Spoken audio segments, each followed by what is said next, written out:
All right, folks, let's get started. I apologize for being super late. Just could not discontinue the other panel that was before us in the other room because the discussion was so engrossing. So we will still spend an hour. I guess we'll just roll the delay further down and try and recover over dinner. That's the penalty we pay. Okay.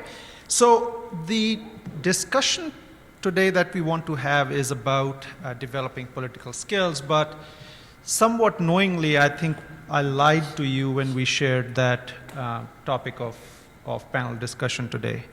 Because the discussion that we really want to have is what can we learn from some of the elected members, some of the appointed members on this panel that I'll introduce in a bit. What can we learn from them as mentors ourselves to the next generation of our kids who want to run for public office, who want to get appointments in administrations.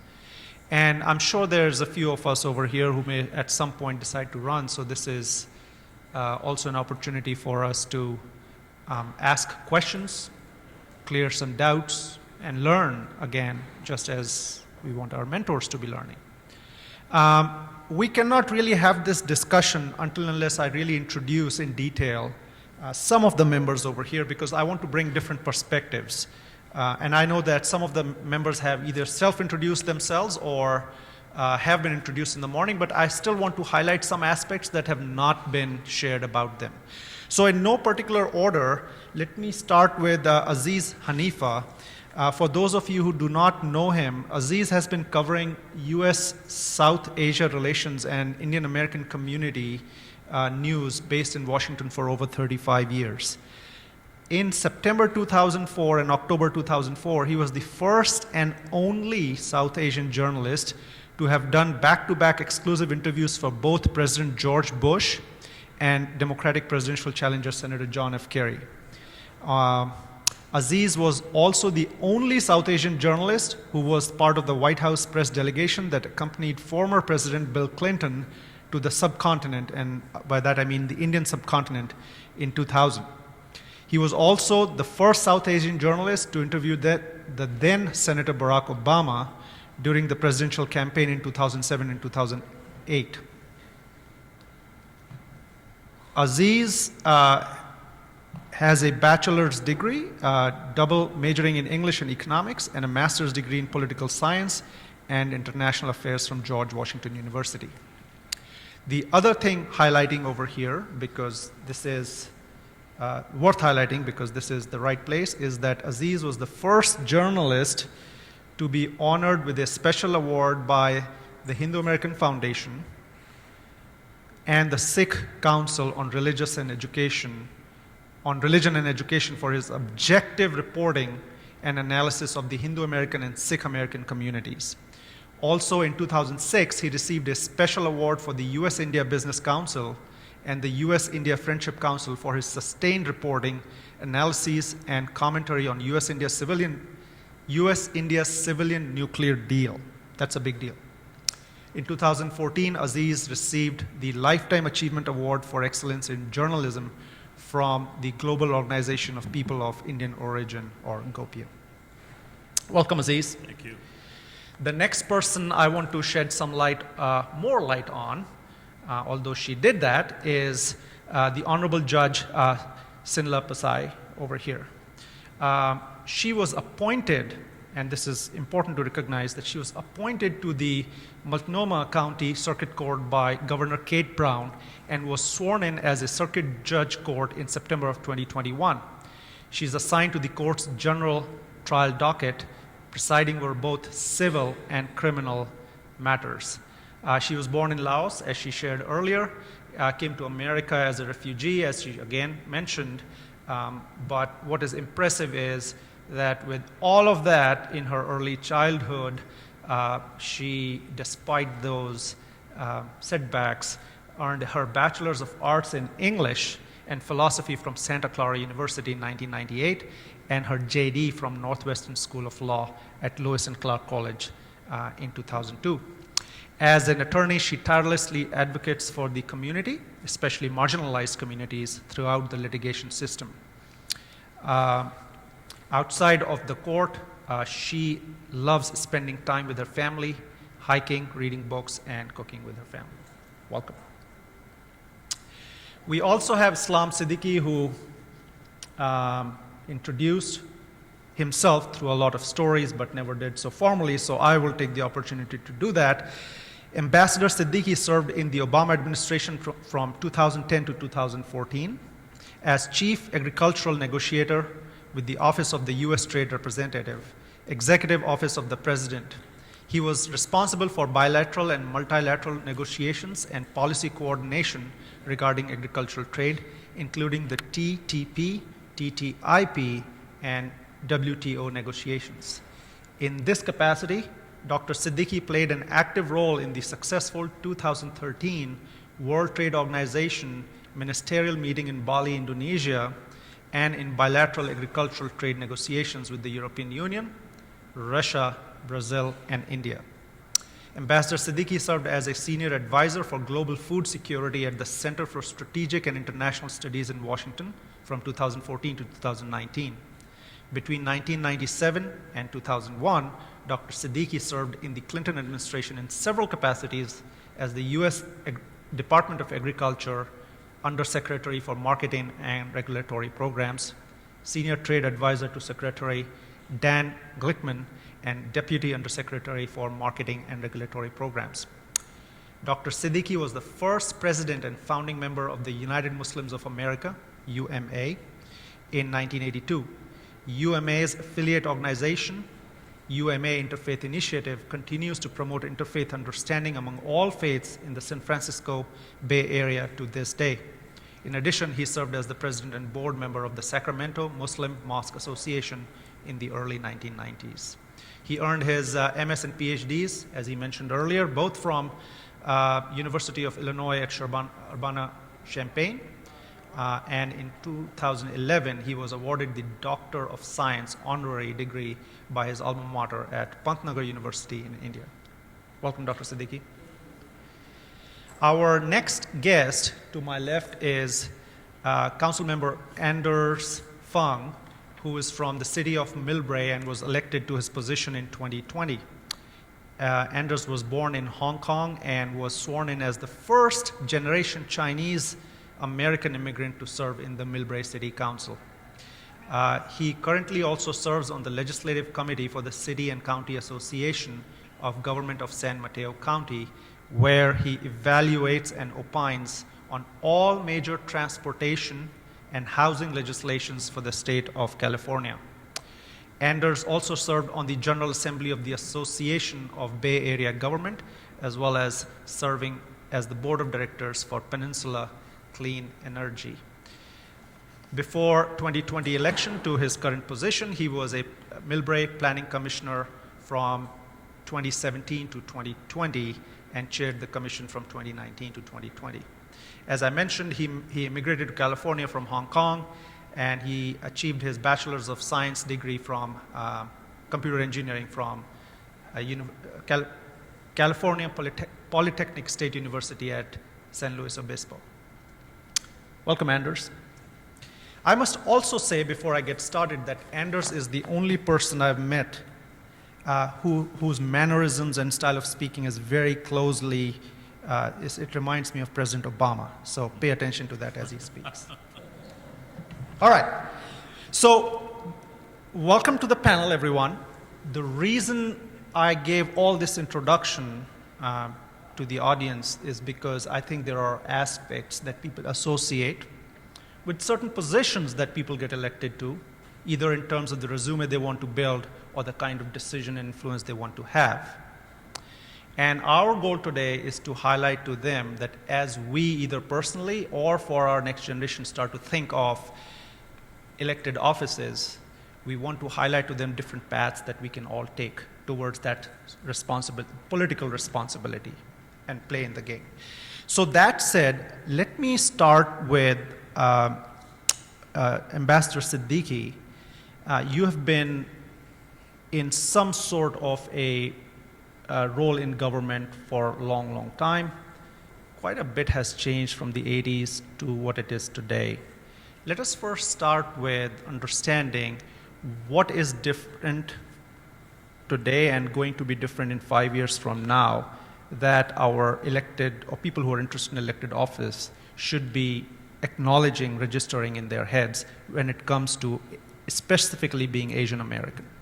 Thank you for having me on this panel. Number one, Rajiv, it was a short notice, but I love talking about politics and engagement and civic engagement. So this is the field where I've been working. And I'm always looking for good trouble, as John Lewis used to say, causes I have adopted for the American Muslim community and in general the different Indian American community. So when I came as a student to University of Illinois, I was a student leader and came to University of California for my postdoc, met more community members including Rajan Anand, who's no more, but he and I worked closely in the Clinton administration.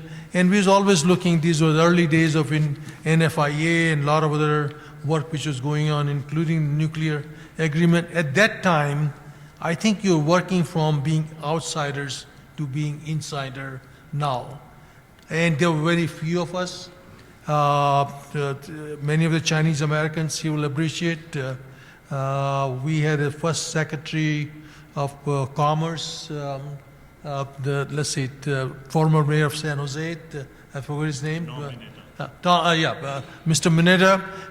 So can you imagine this is happening, history is being made in front of your own eyes, many of Mr. Mineta, and he was very active in AAPI, and Clinton administration actually encouraged those initiatives, and he embraced, the president himself embraced it, president's AAPI council and all those members and all this. So I think I've seen a change, and the number of not only Asian Indians, but all Asian AAPI are running for offices among the American Muslim community.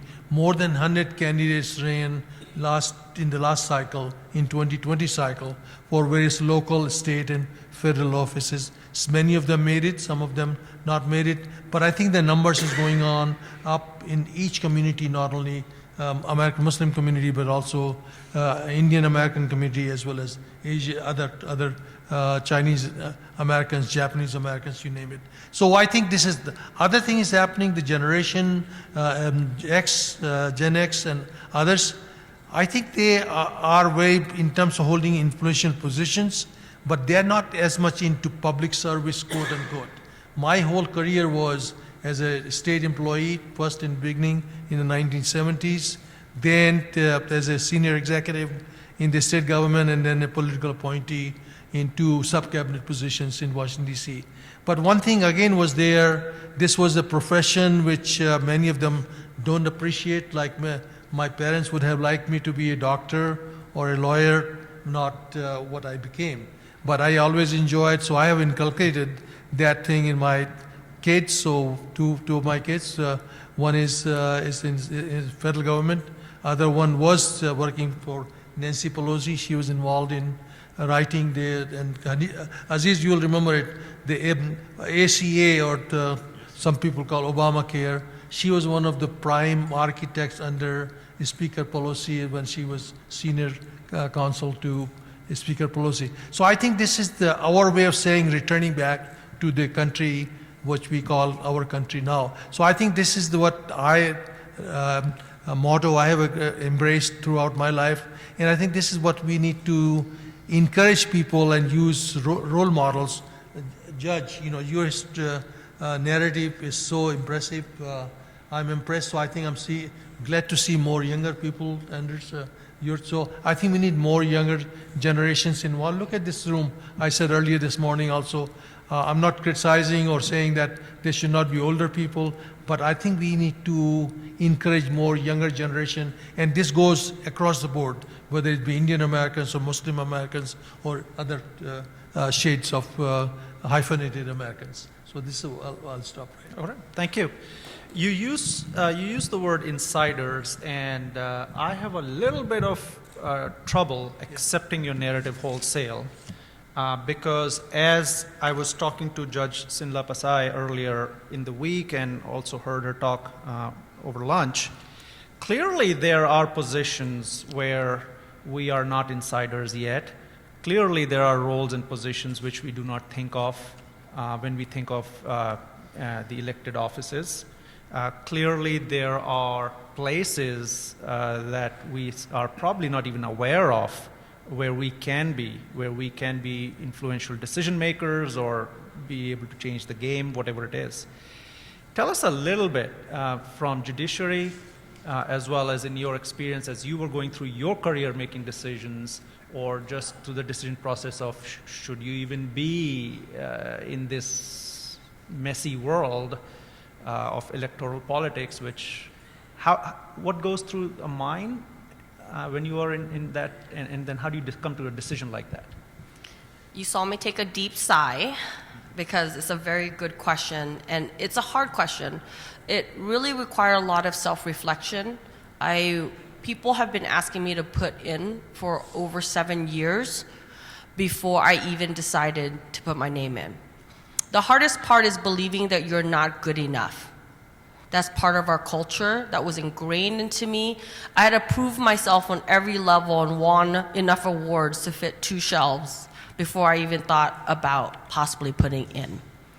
And it's important to understand that the judiciary seemed like a secret society to many lawyers, including myself, who was very active with our bar association on a national and on a state level. It was hard to even put the application in because you have to be your best advocate. You have to interview on multiple levels, from the specialty bars, who are the front lines. If you don't make that cut, you don't get to go to the next level. And before you even meet with the governor. And to be elected, you had to put a packet of information together of your credentials. Mine spanned 21 years of legal professions. I had letters from Congressman Senator Wyden. I had letters from key staff members of the governors. I had a letter from FBI because I was part of their task force. I had a letter from the U.S. Attorney's Office. And then I had letters from the state and local court, the defense bar, the specialty bar, the Oregon Asian Pacific American Bar Association. I had collectively over 100 letters, but I was only allowed to submit 8. Think about that. That was such a struggle because those 8 pages determined whether or not I was good enough. And although the governor who I was knew exactly who I was because I was her chairwoman on the Oregon Commission of Asian Pacific Islander Affairs for the state of Oregon, she handpicked me, but that was not enough. I had to go through 7 levels of panels before I could even be chosen. And once I got there, and in these interviews, it's not just you, but it's your legal community, but also your community at large, the people who love you and care about you, who questions you. So your imposter syndrome really kicks in. And you're like, am I good enough? Am I smart enough? You question every question that they give you about who you are, your identity, your procedural process. And the judiciary is it's impartial. We are appointed in Oregon, then you are elected. I have no loyalty to anyone except for the law and the Constitution that I must interpret. It was difficult. Thank you. So tell us a little bit about what that decision-making process is, what that should be, what your observations about other Asian Americans is, and general thoughts around that space. Thank you for the question. First of all, I think one of the most important questions for those who are thinking about serving in the public arena, whether as an elected or as an appointed official, is to think about why you want to do this. Why do you want to get elected? Or why do you want to be appointed? The reason why you want to serve in that office and what that means to you. Who do you want to work for? And what difference you're trying to make. And more importantly, whose life do you want to change?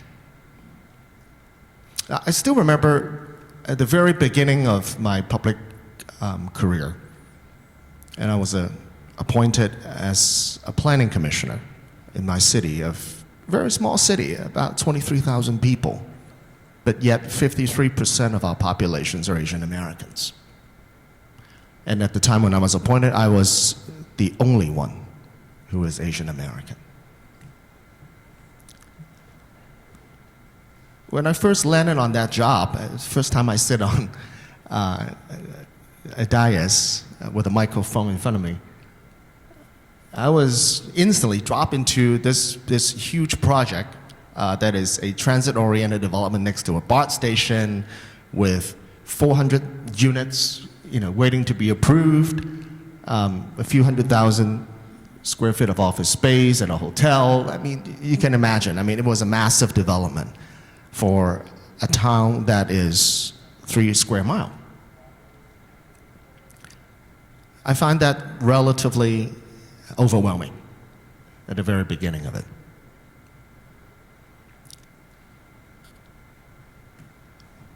That was 2017. Fast forward 5 years from that, in 2022, that project is slated to complete before the end of the year, where 400 units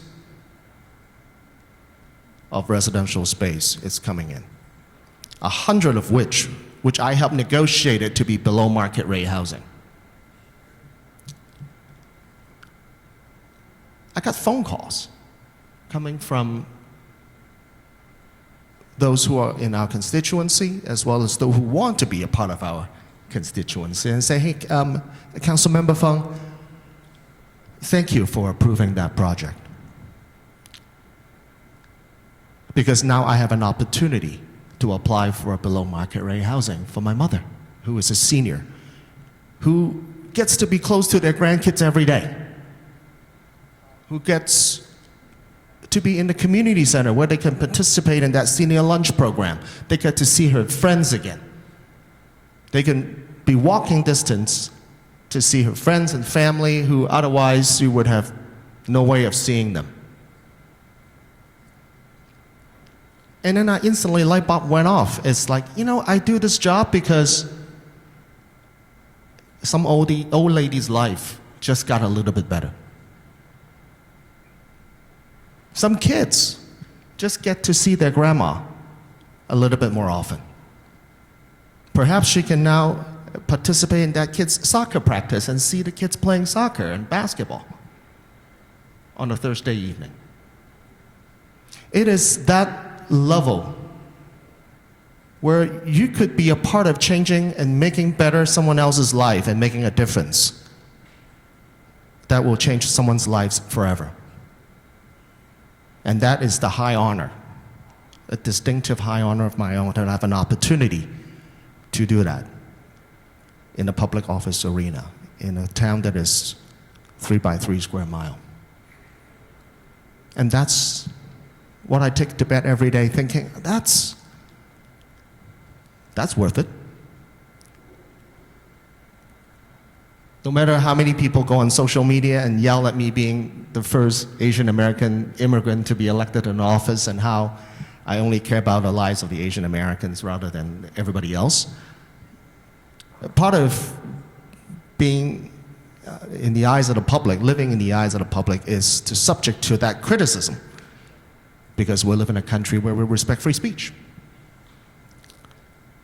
But be there as it may, I wake up every day thanking that 4,746 people who voted for me and put me in this position and let me have that chair, because I can continue to make these children, these seniors' lives just a little bit better.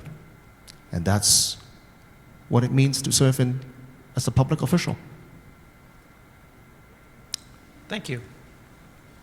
Aziz, the reason I shared that elaborate introduction of yours of covering DC for 35 years and having interviewed candidates and whatnot is because you have seen this game the longest, as far as I can tell, amongst any one of us. You have also seen it from you've not been a player yourself, but you've seen the players play. What's changing? What makes people successful? You have seen various people peter out, take off. Tell us the patterns you notice of success and warn us of the pitfalls. When I started as a rookie reporter for India Abroad in the early 1980s, you could just count on your fingers. You didn't even need both hands, just one hand would do. The number of Asian Americans in public service, those who, let alone, there were no congressmen or senators or half Indian American vice president. I still remember, there was one guy called Neil Dillon who was chief of staff for Congressman Robert Matsui. And there was another congressional staffer on the Appropriations Committee called Amit Pandya. They were the only two guys, in Congress when I started. And how I started covering Congress and the administration was when my pioneering trailblazer, publisher, owner of India Abroad, Gopal Raju said, we've got to get away from the ethnic mold of this newspaper and become mainstream and cover US-South Asia relations and also the burgeoning Indian American community. And today I would say there has been a sea change. It's unbelievable the number of congressional staffers. And now you have, and I'm speaking specifically about the Indian American community, you've got 4 US lawmakers, Ami Bera from Sacramento, Ro Khanna from Silicon Valley, Pramila Jayapal, and then Raja Krishnamurthy. And then we've got the half Indian American who is the vice president and US senator too, before she was chosen as vice president. So this has been a sea change. And the number of congressional staffers among Asian Americans and Asian American lawmakers, so much so that Chinese American Judy Chu, who heads up the Congressional Asian Pacific Islander Caucus in Congress, and then Pramila Jayapal, who is the chairwoman of the Progressive Caucus, which has over 100 members, and even Ro Khanna, Raja Krishnamurthy, Ami Bera, who serve on very influential committees, Foreign Affairs, Armed Services, the intelligence committees, etc. So there has been a sea change, and I think Asian Americans are punching way, way above their weight. And not just on the Hill, but also in the administration, when you think of the numbers and the numbers of candidates who run for Congress, who run at the local level for state positions, for city council positions, for mayoral positions, etc. But at the same time, there is absolutely no way you can be complacent. And the point was very well taken when the judge spoke about the fact that in the judiciary, we are totally, totally underrepresented. I know Sri Srinivasan was in the running for a Supreme Court during the Obama administration, and then we've had other great legal minds like Neil Katyal, who is a contributor on MSNBC and going through all these legalese, and then we had Preet Bharara, who was probably tipped to be Attorney General, and then Donald Trump in fact held him on and then fired him.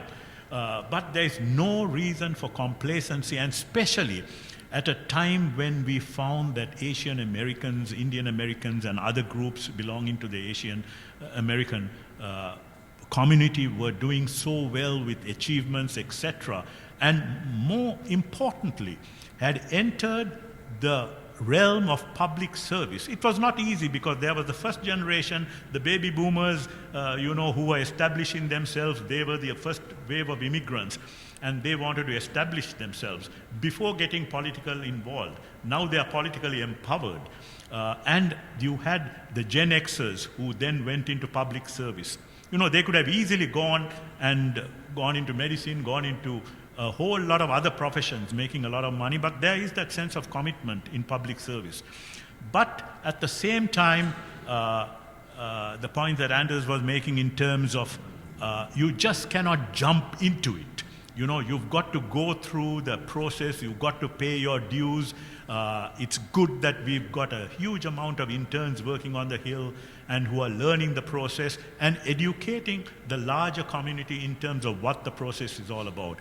As Kumar Barve, who is the longest serving Indian American legislator, he was elected to the Maryland House of Delegates in 1990. He's called the grand old daddy of Asian American legislators and went on to be House Majority Leader also. He says that before you think of running for political office, it's good you run for dog catcher first, or you know exactly what it takes to get a stop sign. So this process is very important. And I think at the local level, as former Speaker Tip O'Neill said, all politics is local. I think it's very important because that's where a lot of decisions which affect our community happens.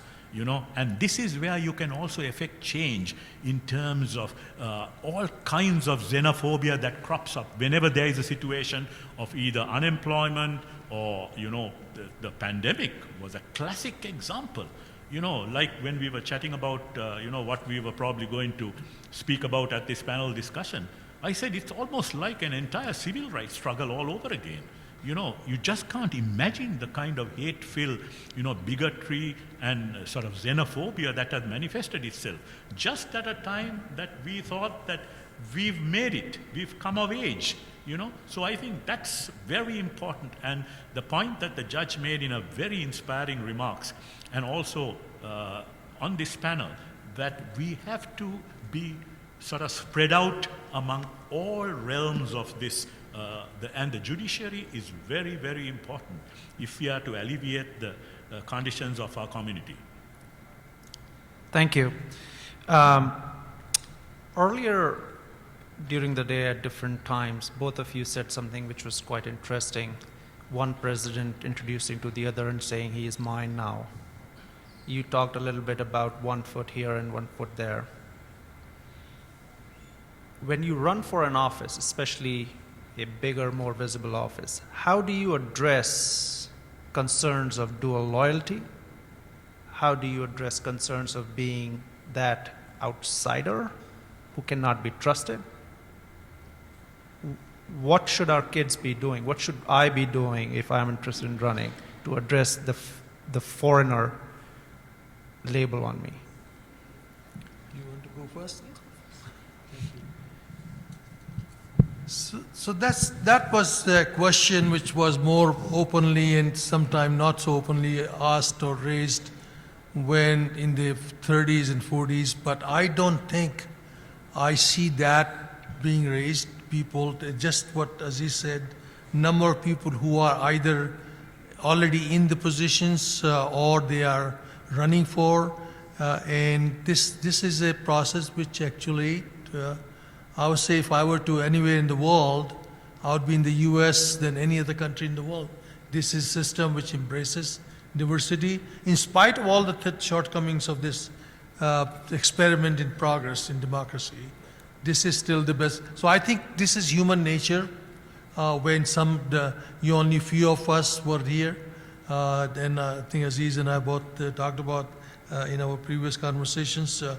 We actually, these names of Krishnamurti or Islam Siddiqui, they were actually sounded strange in the 60s and 70s. Now no one raises question about these long names of us. Acceptance in private sector. You are talking about government, even private sector, all these CEOs of many of these companies. So I think we can always look at the glass half full, but that's one point. Other point is we have to prove ourselves. If you're coming into a new town or new country, you have to prove yourself that you have what it takes to do the job. So I've never held a run for office, but appointed position, I always had to prove myself. And I think once they see you can deliver the goods, people will trust you and you have ethics, and you hardworking, I think people will accept you. That's the way I've done throughout my career. You have to deliver 110% in order to get the job. Thank you. I mentor a lot of young lawyers and law students, and that's a question that I often get. I actually had a young Jewish woman who just came from Ukraine and Russia, being half Russian, half Ukraine.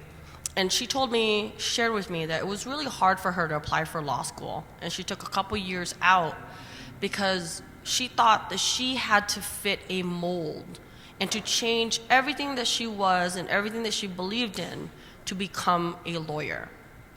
My advice always to anybody who is in the public eye is always to be your authentic self. What you bring to the table is special to you to help diversify the lens. For me, it was the lens of the judiciary.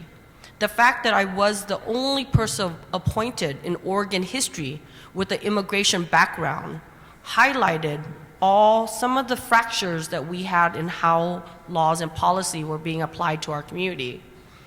In addition, it also helped shape, for me, my love language is food. You know, part of the Asian culture, we feed each other. My first year as a bench member, I held the API Food Festival in the courthouse. It blew people away. As one of 38 appointed judges, I had API Heritage Month where we cooked Asian food. It brought the staff together. We had a conversation about the diversity of the people who worked in the courthouse. And this is how we continue to help pave and change ways, is being true to who you are. That's critical. Thank you. Thank you for the question about the feeling of an immigrant, which, if I may just kind of take a moment, have a little latitude from everybody, I want to share another story with you. And that happens to me 6 months into my office as a council member. I went to my dentist, and there's a dental hygienist who, she's a Chinese American immigrant. She came from China. She is a mother of two with her husband. And then she recognized me. I think maybe it's because all the campaigning. And we started to talk before she started cleaning my teeth. And I asked her where she lives, you know, and you know, how are you doing these days?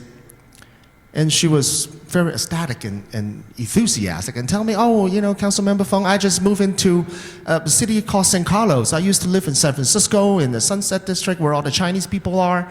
Now I just moved to this white people neighborhood called San Carlos.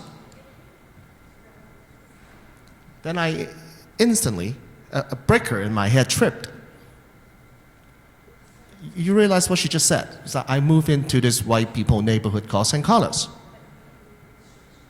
It is that mindset of a perpetual foreigner that we as an Asian American, as a sort of a mortal minority, where we feel complacent and comfortable living in a community where all of us look alike. And when yet we move into a different neighborhood, we brand that as we moving into a white people's neighborhood. And she does so. So I asked her the question, right? Why do you do that? Why do you move to this white people neighborhood? I kind of string her along a little bit. Why do you move into this white people neighborhood? Oh, you know, the schools are great. You know, the lawns are a little bit cleaner, and you know, you don't see too many people hanging their laundries in their backyard. I mean, it's think about that. I mean, it's a very real day-to-day thing, right? It has to do with your lifestyle. But then I started to explain to her. I said, Julie, that's her name. San Carlos now is your neighborhood. You live there. You belong there. You are part of them. It's all of you. You didn't move into a white people neighborhood. You moved into a city called San Carlos, which you now are part of, and you should if not already, become a registered voter and actively participate in local civic affairs so that your kids' lives can get better. You need to make sure your voices is heard because you are one of them now. And she looked at me and just draw the blank. What are you talking about, Councilman Fong? It's incumbent upon all of us to feel belong. Because wherever you are, wherever you happen to be, and wherever you will be, that's your home, and that's your community, and you're a part of it. Taking a cue from that personal anecdote and the experience you had, I think it's also very important that we forge coalitions with other minorities. If people haven't seen the movie Mississippi Masala by Meera Nair, I think it was a movie ahead of its time. You know, and we've got to address some of the demons that our community also has. Let's face it, for a long time, the older generation of the Indian American community didn't embrace the African American community. And there were all these historical precedents that it should have been something that came naturally. Martin Luther King, you know, his whole movement, the Satyagraha movement, was based on Mohandas Gandhi. And so was Good Trouble Congressman Lewis. But now I'm so happy to find that there is an embrace of the African American community, and the kind of, you know, old hangovers that we had has quietly dissipated, and we are all in this together. And there are also times I think it's important, and I think it's good that this debate has begun. You know, just because someone is Asian American or Indian American, it's not sort of bounden of the community to support that candidate. Issues of concern, issues are very, very important. I remember covering the whole Mike Honda and Ro Khanna duel that was happening, you know. Here was Ro Khanna, this young, you know, upstart in a sense, coming up against Mike Honda, who was revered by the Indian American community, you know, because he'd been so good to the community. So there is a time sometimes when the community gets split because it's issues that of concern that have to be addressed.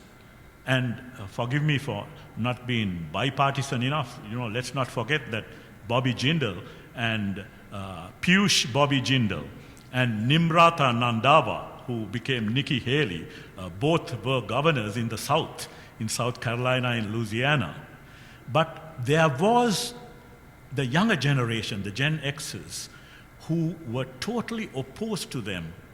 And in a sense, I think justifiably so, because their policies on immigration, on things like a women's right to choose, were so alien to what the Indian American community and also the larger Asian American community was all about.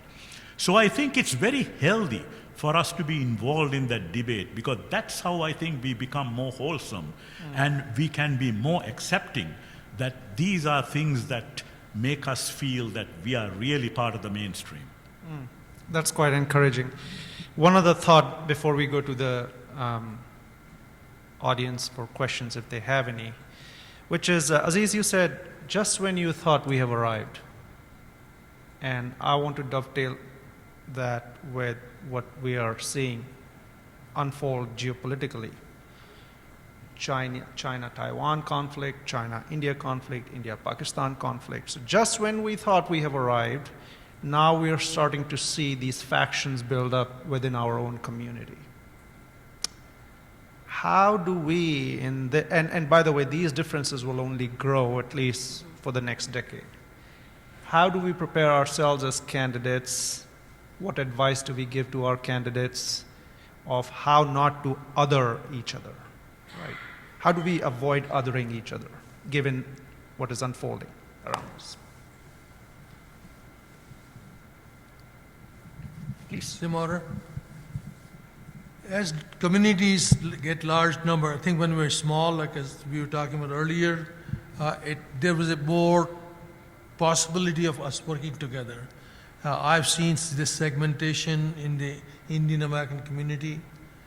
Same thing is happening in the Muslim American, where there's some Islamic centers are called, this is Afghan center, this Arab center, this is Indian Muslim center. So all these things are happening. But I think in political arena, civic engagement, I don't see as much, at least based on my experience. But I think this is not good. It's not healthy. And I think some of the politics of back home, when it comes to these shores, which is our new home, actually is going to complicate more. What's happening in Pakistan or what's happening in India is going to test our, what I call secular, democratic, pluralistic.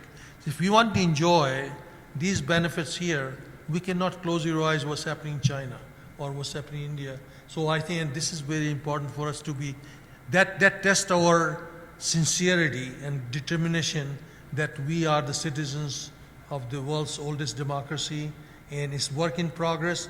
But I tell you, the things which are happening now in America, I think this is testing the fault lines are getting bigger, and this concerns me.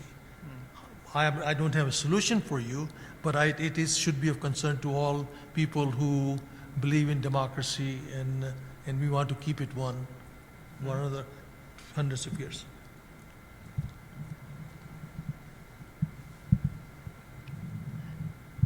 This is something that repeats historically over and over again. But what is happening right now seems to trickle in every generation. And when we talk about 2 feet, when I say we have a foot in each part of the world, that is a strength, but it's also something that we need to reflect upon on how we want to move forward as a nation. And I'm really talking to our young people at this time, because some of our older generations, we're stubborn. We have we don't want to budge. And sometimes our elders, they'll shut down. So I'm going to ask many of our Gen Zs here and our Gen X to help talk to our families, to have them open up and look at how we can move forward. Like my dad always says, we may be fighting at war against each other, because in Laos, that's what happened during the war. We were split into 2. But if you saw your brother bleeding, what would you do? Would you help him? The answer is always yes. And that's how we have to see each other moving forward. Find the core values. Something I'd like to share, and I want to thank Your Honor for your comment. Just to kind of piggyback on that a little bit. Standing from my perspective and casting the lens of an elected official in an attempt to craft and advocate for public policy, one of the important things that we all need to keep in mind is what we do today, who it impacts.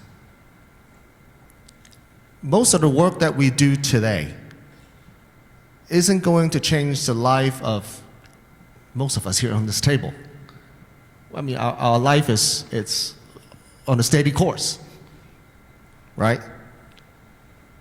But what's important to realize here, and I tell everyone who comes in front of my path, is that the youth and the next generation needs to get heavily involved in this, because guess what? You're going to inherit everything that we do today.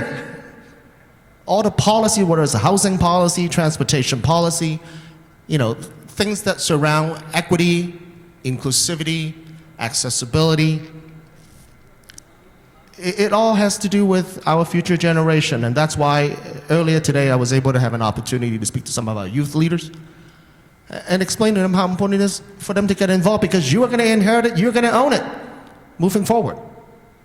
But part of my campaign pledge when I was running at 2020, and I continue to do that today, is to bring about the next generation of bench leaders and how they can carry on that torch. Hopefully they can be better and to be bigger and more assertive and more involved and more capable than we all are. It's our job to ensure that our next generations are better than us. And that's our only way to define our success in this generation. So that's kind of my takeaway of it. Thank you. Any questions from the audience? All right, so here's what we'll do. Maybe in about 45 seconds to a minute, if you folks have closing arguments or closing remarks, let's take those. The idea was what advice, what guidance can we leave the audience with who either themselves may be considering a run or definitely are going to be mentors to their community kids. How can they help to get more of us elected to offices? I think in some ways, despite the polarization of the last 4 to 6 years and everyone getting into their own little bubbles and into their own little compartments and becoming, and where this kind of othering, foreign, xenophobia, whether it be Islamophobia, Hinduphobia, and all the racial attacks and all that, has been horrifying. And like I was telling you, is it a civil rights struggle all over again? Just when we thought that we have arrived. What makes me optimistic is, especially in the younger generation, it has brought forth a generation of activists who have taken it up as a challenge and where they are very well versed in what America is all about. They know what the Constitution is all about. They know what the rules of the game are. And in that sense, they have challenged all that has been happening. It's been horrifying, no doubt about it. But I think in that sense, in some ways, there is hope for optimism that this young generation, earlier on, and I think for a long time, we had this sort of tired old baggage of the old politics of our origins being played out here and causing a lot of factionalism and all that. And where we have so much to offer in terms of the plurality, the secularism, and all that kind of thing. But it was all this politics from the tired old baggage from home being played out here. But I think the younger generation gives hope for optimism in the sense that they are challenging all this othering, this foreignness, and saying, no, we are American. And this is exactly what we are entitled to, what we have to fight for, and they are willing to fight for it. And I think the fact that a lot more of them have got involved in public service, running for elected office, and being catalyzed into doing so because of some of the horrifying things that have happened and some of the polarization that has happened, I think it gives hope that maybe we can fight this otherization, and there is a willing segment of the younger population which is willing to do so. Thank you. My advice to younger generation is to be involved. And number two, don't have to start, and this is a phenomenon which sometimes see in the Indian American and Muslim American community. They'll run for the first office they'll run will be for the House of Representatives. I think this mentality is one I've seen very few who succeed more than others. But then always they will throw this thing. But Obama did it. Why can't I? So this is or Trump did it. So Trump didn't run for any office. But what I'm about to say is, I think getting your feet wet on the ground, whether it be city council or even education board, PTAs and all this, get involved in city council meetings and even attending those meetings. See whether you like or want to be serving in that capacity in terms of public service. So having been in public service, I think this is the satisfaction I saw in mentoring some of the people, and also always having a law degree helps in holding an office. Law degree helps. Yep. My advice to all of you is to be fearless, even when your voice shakes and your hands are sweating. Stand up for the things that you love and care for, because no one has the lens that you have lens for. And I want you to know, for the elders in our community, I would ask that you look at ways in creating scholarships to lift our youth, to be in spaces where they can learn from you. And when we say we lift as we climb, we truly must lift by sharing with them the stories of our failures, our success, and to not live in the area of shame that we often dwell in our community, and to have those honest conversations that our kids can be the best version that we can't be. Thank you. I want to close with this a bit of a narrative, and I beg the audience for giving me a little latitude for it. We live in this country called the United States of America, not the United Kingdom of America, which means we live in a democracy.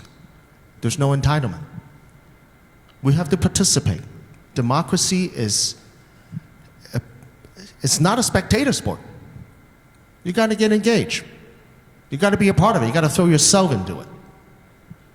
Only when you participate and lead would changes be made. And it's incumbent upon us to be a leader, to lead our people, because our people deserve good leadership. And that's why many of us serve in public office in the capacity that we all do. Because people deserve good leadership. Public office come and gone. We don't inherit anything in this country, right? You know, long after we leave this office, the things that we do take with us is knowing that the changes that we make today benefits not just us, but the generation beyond us. In my mind, why I want to be in public service is because I'm fortunate enough that I don't necessarily worry about where my next meal is coming from. But I believe that a life well lived is a life to serve not yourself, but others. Because at some point, I want to see our next generation, Asian Americans and beyond, to take that leadership position, to be able to lead this country and our community to a better place, and continue to make those changes that benefits everybody else. And that's what being in public office is about. Thank you. Thank you. You've been a brilliant panel. I apologize again for running a little over, but let's do this. Let's see what's going on in the other panel. I hope they are done. We'll take a 10-minute break and get started with the next panel, 4:30.